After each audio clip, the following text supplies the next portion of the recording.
next questioner is the Deputy O'Sullivan and then Deputy Kelly. Right. Thank you very much. And I'm always glad to acknowledge positives, and I think there were positives in the statement that you read out here tonight. But I really take issue when you say that it's almost like, well, the lack of regulation before the 2019 Act allowed all of this abuse and neglect. And it was almost like, well, we're going to do it now in 2019 that we have the regulation, but we were not under any obligation to care about greyhounds before the regulation. And I would make the point that, excuse me, there were breaches of the regulations that were in place, the few that have been brought to your attention over the years. And very little was done about it, and in some cases nothing was done. So my first question really is, can you be trusted to do the work now on animal cruelty and abuse to greyhounds that you have allowed to continue? And I'll just give a couple of examples of that. For example, one dog tested positive 3 times for cocaine, and yet it was invited to the Night of Stars, and the same dog was nominated for Greyhound of the Year. There were breaches of sales regulations that have been brought to your attention also over the years. And on the export of greyhounds, I would refer to a letter that you got back in 2016, which referred specifically to 9 Irish greyhounds who arrived in separate shipments in Macau. They were all Irish registered greyhounds. And the letter also referred to another attempt to export 24 greyhounds from Cork to China via Heathrow, but they were turned back at Heathrow because of the poor conditions in the cages and also due to other concerns.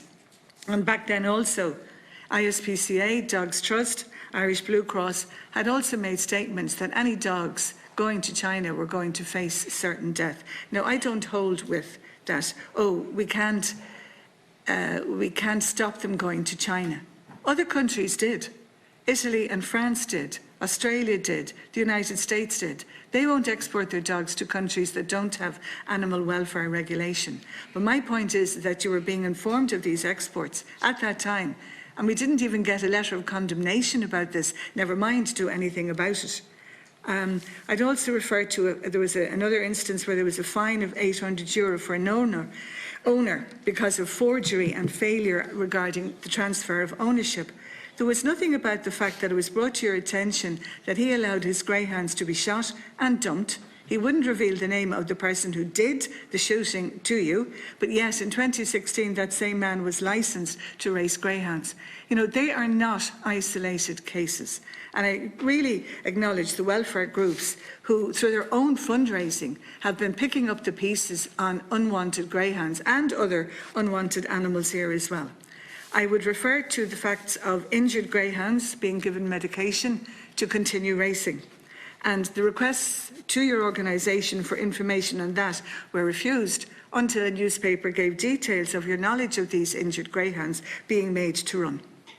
So there are issues that were brought to your attention over the years, and I do not accept that lack of regulation means we let cruelty to greyhounds continue, because that is what has happened. And the terrible irony is that if you and other organisations had acted at the time, that programme might never have been made.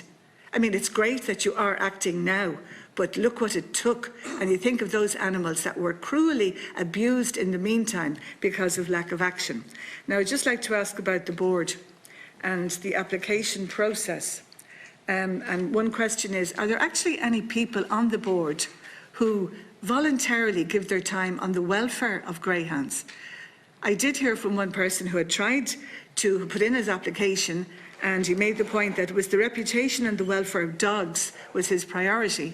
He didn't even get an interview. Now, maybe you have hundreds and hundreds of applications, but I was rather taken aback by that. So I'm just concerned about the composition of the board. You might clarify the funding of the 16 point whatever million. If over the past number of years, say within the past 8-9 years, there were ever any cuts to that funding or any reduction to it. Now, I was really surprised with the very low detection rate of illegal substances. But we do know from other situations of how these substances can be screened. So that was rather unusual, to put it mildly. And I'm also bemused that if a dog is tested positive for cocaine or something, the dog can't race. But we don't see very much happening. The owner of that dog, they continue with their activities. You mentioned about the programme, but my understanding was that you weren't denied an interview. You were told that it was pre-recorded, and you're also given an opportunity to pre-record, so you might like to clarify that. Now, you've got great plans on the rehoming and looking after unwanted greyhounds, but it's very short on the actual details of how you're going to do that. In the meantime, the organisation, some in existence for many years, on unwanted greyhounds, they have been doing this through their own fundraising. And I know one of them, since the programme, has been inundated with calls from owners who don't want their greyhounds anymore. And there's severe pressure on this organisation. They turned to you for some funding and they were denied. And we know the cost it is on this as well. So I'd just like to know exactly how you're going to do this and why you're turning your back on those organisations who have been doing that work in the meantime. You know, when we were debating the Greyhound Bill, I did come into the committee. I had amendments to try and stop the export of our greyhounds to countries where there was no animal welfare legislation. And, you know, being told, well, look, it's too difficult to implement. That's no reason not to bring in legislation. Every piece of legislation that comes into the House is difficult to implement. But we know the expression, where there's a will, there's a way. And it can be done. Now, I'm asking the Chair as well that I would ask, and I'm not on the committee, Deputy Pringle allowed me in his place tonight, but that there is a date for the Irish Greyhound Board to come in again, and that they will give the details of what they're setting out to do, and that we do see the actions that have been taken, and in greater detail, really, than they have been in their opening statement tonight.